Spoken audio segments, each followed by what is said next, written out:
ಬಿಜೆಪಿಗೆ ಬಂಡಾಯದ್ದೇ ತಲೆಬಿಸಿ ಇರುವಂತದ್ದು. ಅತೃಪ್ತರು ಸಾಕಷ್ಟು ಅಸಮಾಧಾನವನ್ನ ಹೊರ ಹಾಕ್ತಾ ಇದ್ದಾರೆ. ಅದೆಲ್ಲೋ ಒಂದ್ ಕಡೆ ಒಳೇಟು ಕೊಡುವಂತ ಸಾಧ್ಯತೆ ಇರುವಂತದ್ದು. ಸೊ ಟಿಕೆಟ್ ಕೈ ತಪ್ಪಿದ್ದಕ್ಕೆ ಅಸಮಾಧಾನ ಇದೆ. ಕೆಲವರು ಫುಲ್ ಸೈಲೆಂಟ್ ಆಗಿದ್ದಾರೆ. ಟಿಕೆಟ್ ಕೈ ತಪ್ಪಿತು ಅನ್ನುವ ಕಾರಣಕ್ಕೋಸ್ಕರ ನ್ಯೂಟ್ರಲ್ ಆದ್ರೂ ಕೂಡ ಬಿಜೆಪಿ ಕಷ್ಟ ಆಗ್ಬಿಡುತ್ತೆ. ಇದು ಚುನಾವಣೆ ಮೇಲೆ ಪರಿಣಾಮ ಬೀರುವಂತ ಆತಂಕ ಬಿಜೆಪಿಗಿದೆ. ಅಸಮಾಧಾನಿತರ ಜೊತೆ ಖುದ್ದು ಪ್ರಧಾನಮಂತ್ರಿ ನರೇಂದ್ರ ಮೋದಿ ಅವರು ಚರ್ಚೆಯನ್ನ ಮಾಡುವಂತ ಸಾಧ್ಯತೆ ಇದೆ. ಈಗಾಗಲೇ ಅತೃಪ್ತರ ಲಿಸ್ಟ್ ಅನ್ನ ರೆಡಿ ಮಾಡಿರುವಂತದ್ದು ರಾಜ್ಯ ಚುನಾವಣಾ ಉಸ್ತುವಾರಿಯಾಗಿರುವಂತ ರಾಧಾ ಮೋಹನ್ ದಾಸ್ ಅಗರ್ವಾಲ್ ಅವರು. ಬಿಜೆಪಿ ರಾಜ್ಯ ಚುನಾವಣಾ ಉಸ್ತುವಾರಿ ಅವರು ಚುನಾವಣಾ ಪ್ರಚಾರಕ್ಕೆ ಬರುವಂತ ಸಂದರ್ಭದಲ್ಲಿ ಸಮಾಧಾನ ಮಾಡುವಂತ ತಂತ್ರ. ಎಲ್ಲೆಲ್ಲೆಲ್ಲ ನರೇಂದ್ರ ಮೋದಿ ಅವರು ಪ್ರಚಾರಕ್ಕೆ ಹೋಗ್ತಾರೆ ಆ ಸಂದರ್ಭದಲ್ಲಿ ಸಮಾಧಾನ ಪಡಿಸುವಂತ ಕೆಲಸವನ್ನ ಮಾಡಲಾಗ್ತಾ ಇದೆ. ನಾಳೆ ಶಿವಮೊಗ್ಗದಲ್ಲಿ ಈಶ್ವರಪ್ಪ ಅವರನ್ನ ಸಮಾಧಾನ ಪಡಿಸುವಂತದ್ದು ನರೇಂದ್ರ ಮೋದಿ ಅವರ ಕೈಯಿಂದನೇ ಅನ್ನುವಂಥ ನಿಟ್ಟಿನಲ್ಲಿ ಪ್ಲಾನ್ ಅನ್ನು ಹಾಕೊಂಡಿದೆ ಬಿಜೆಪಿ ಆ ರೀತಿಯಾಗಿ ಪ್ಲಾನ್ ಅನ್ನು ಹಾಕೊಂಡಿರುವಂಥದ್ದು. ನಿನ್ನೆ ಕಲಬುರಗಿಯಲ್ಲಿ ಫಾರ್ ಎಕ್ಸಾಂಪಲ್ ಹೇಳೋದಾದ್ರೆ ನಿನ್ನೆ ಕಲಬುರಗಿ ಮತ್ತು ಬೀದರ್ ಭಾಗದ ಲೋಕಸಭಾ ಕ್ಷೇತ್ರದ ವ್ಯಾಪ್ತಿಯ ಜನರ ಒಂದು ಸಮಾವೇಶ ನಡೆಸಲಾಯ್ತಲ್ಲ. ಈ ಸಂದರ್ಭದಲ್ಲಿ ಭಗವಂತ್ ಖೂಬಾ ಅವರಿಗೆ ಬೀದರ್ನ ಬಿಜೆಪಿ ಶಾಸಕರು ಯಾವುದೇ ಕಾರಣಕ್ಕೂ ಟಿಕೆಟ್ ಕೊಡಬಾರ್ದು ಅಂತ ಹೇಳಿದ್ರು.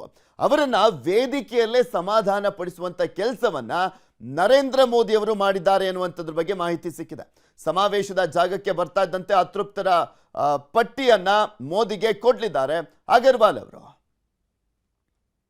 ಇದ್ರ ಬಗ್ಗೆ ಇನ್ನಷ್ಟು ಮಾಹಿತಿಯನ್ನ ಕೊಡ್ತಾ ಹೋಗ್ತಾರೆ ನಮ್ಮ ಪ್ರತಿನಿಧಿ ಕೃಷ್ಣ ನಮ್ಮ ಜೊತೆ ದೂರವಾಣಿ ಸಂಪರ್ಕದಲ್ಲಿ ಜಾಯಿನ್ ಆಗ್ತಾ ಇದ್ದಾರೆ.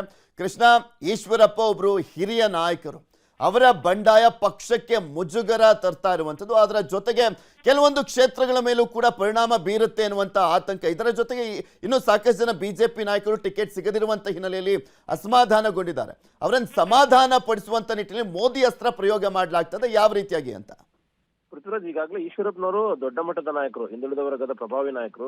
ಎಲ್ಲೊಂದ್ ಕಡೆ ಅವ್ರನ್ನ ನಿರ್ಲಕ್ಷ್ಯ ಮಾಡಿರುವಂತದ್ದು ಸಹಜವಾಗಿಯೇ ಆ ಒಂದು ಸಮುದಾಯದ ಬಿಜೆಪಿ ಅಭ್ಯರ್ಥಿಗಳಿಗೆ ಪೆಟ್ಟು ಕೊಡುವಂತ ಸಾಧ್ಯತೆ ಇದೆ. ಆ ಕಾರಣಕ್ಕೋಸ್ಕರವಾಗಿಯೇ ಈಗ ಈಶ್ವರಪ್ಪನವ್ರನ್ನ ಸತಾಯಗತಾಯವಾಗಿ ಅವ್ರನ್ನ ಕನ್ವಿನ್ಸ್ ಮಾಡುವಂತ ಕೆಲಸವನ್ನ ರಾಜ್ಯದ ಬಿಜೆಪಿ ನಾಯಕರು ಮಾಡ್ತಾ ಇದ್ದಾರೆ. ಅದ್ರ ಜೊತೆಗೆ ಖುದ್ದು ರಾಜ್ಯ ಬಿಜೆಪಿ ಚುನಾವಣಾ ಒತ್ತಿರತಕ್ಕಂತ ಅಗರ್ವಾಲ್ ಏನಿದ್ದಾರೆ, ರಾಮದಾಸ್ ಅಗರ್ವಾಲ್ ಏನಿದ್ದಾರೆ, ಅವರು ಕೂಡ ಅವ್ರ ಜೊತೆ ಮಾತುಕತೆ ನಡೆಸುವಂತ ಕೆಲಸವನ್ನು ಕೂಡ ಮಾಡ್ತಾ ಇದ್ದಾರೆ. ನಾಳೆ ನರೇಂದ್ರ ಮೋದಿ ಅವರ ಕಾರ್ಯಕ್ರಮಕ್ಕೆ ಶಿವಮೊಗ್ಗದಲ್ಲಿ ನಡೀತಾ ಇದೆ. ಅವ್ರನ್ನ ಆ ಒಂದು ಕಾರ್ಯಕ್ರಮಕ್ಕೆ ಕರೆತರುವಂತ ಕೂಡ ಬಹಳಷ್ಟು ಕಸರತ್ತು ಕೂಡ ನಡೀತಾ ಇರುವಂತದ್ದು. ಈಗಾಗಲೇ ನಿನ್ನೆ ಕಲಬುರಗಿಗೆ ಬಂದ ಸಂದರ್ಭದಲ್ಲಿ ಪ್ರಧಾನಿಗಳು ಒಂದ್ ರೀತಿ ಅತೃಪ್ತ ಶಾಸಕರು ಯಾರಿದ್ದಾರೆ, ಅತೃಪ್ತ ನಾಯಕರು ಯಾರಿದ್ದಾರೆ, ಅವ್ರನ್ನ ಒಂದ್ ಕಡೆ ಅವರ ಮುಖಾಂತರವಾಗಿ ನರೇಂದ್ರ ಮೋದಿ ಅವರ ಮುಖಾಂತರವಾಗಿ ಅವ್ರನ್ನ ಕನ್ವಿನ್ಸ್ ಮಾಡುವಂತ ಕೆಲಸವನ್ನು ಕೂಡ ಮಾಡ್ತಿರುವಂತದ್ದು. ಅಂದ್ರೆ ಪ್ರಧಾನಿಗಳು ಕಾರ್ಯಕ್ರಮ ವೇದಿಕೆಗೆ ಬರ್ತಿದ್ದಂಗೆನೆ ಅತೃಪ್ತ ಶಾಸಕರು ಯಾರಿದ್ದಾರೆ ಸ್ಥಳೀಯ ಮಟ್ಟದಲ್ಲಿ ಅವರ ಲೀಸ್ಟ್ ಅನ್ನ ಅವ್ರಿಗೆ ಕೊಡುವಂತದ್ದು ಅಗರ್ವಾಲ್ ಅವರು ಮಾಡ್ತಾ ಇದ್ದಾರೆ.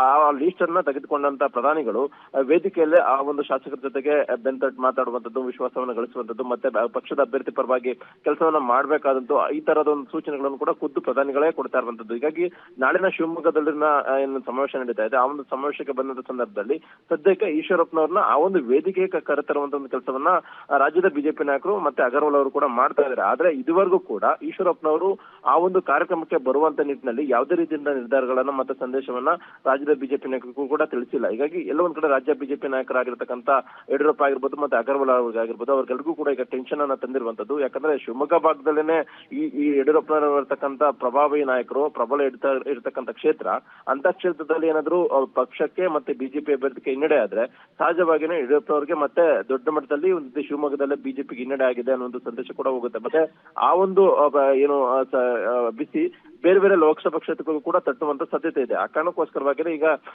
ಶಿವಮೊಗ್ಗಕ್ಕೆ ದೊಡ್ಡ ಮಟ್ಟದ ಈಗ ಸವಾಲಾಗಿರುವಂತಹ ಕಾರ್ಯಕ್ರಮಕ್ಕೆ ತರುವಂತದ್ದು. ಒಂದ್ ವೇಳೆ ಏನಾದ್ರೂ ಕಾರ್ಯಕ್ರಮಕ್ಕೆ ಬಂದಿಲ್ಲ ಅಂತಂದ್ರೆ ಪ್ರಧಾನಿಗಳೇ ಖುದ್ದು ಈಶ್ವರಪ್ಪನವರಿಗೆ ಗುಲಾಬನ ಕೊಟ್ಟು ಅವ್ರನ್ನ ಭೇಟಿ ಮಾಡುವಂತ ಸಾಧ್ಯತೆ ಇದೆ ಅನ್ನೋದ್ರ ಬಗ್ಗೆ ಕೂಡ ರಾಜ್ಯ ಬಿಜೆಪಿ ವಲಯದಲ್ಲಿ ಕೇಳಿ ಬರ್ತಾ ಇರುವಂತದ್ದು. ಓಕೆ, ಧನ್ಯವಾದ ಕೃಷ್ಣ ನಿಮ್ಮೆಲ್ಲ ಮಾಹಿತಿಗಾಗಿ.